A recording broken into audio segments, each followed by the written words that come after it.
إذا أردت يوما تبني حيوان في المنزل، أنصحك بتبني طيور الحب مثل طيور كيكي وتيتي.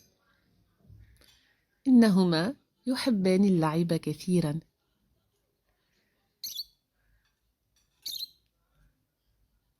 انظر، لقد تعلم كيف يأكل من يدي. لقد غير أسلوب حياتنا في المنزل. قد أصبح ابني مهتما بهما.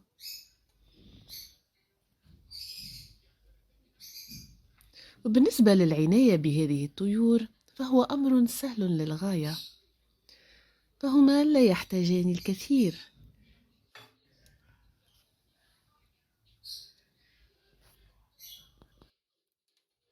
كيكي يحب بذور عباد الشمس، وخاصة عندما أقدمها له بيدي. إنهما كسولان قليلا، فيحبذان أن يأكلا من يدي أنا أو من يدي ابني.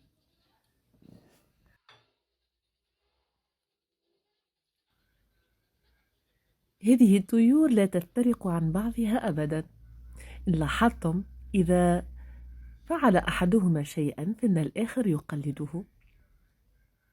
كيكي يأكل من يدي، يأتي تيتي وينتظر دوره. وأحيانا نخرج هذين العصفورين الجميلين خارج القفص،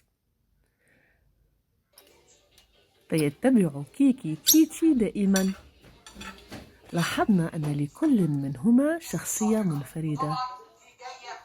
أحدهما جريء والآخر يقلده فحسب.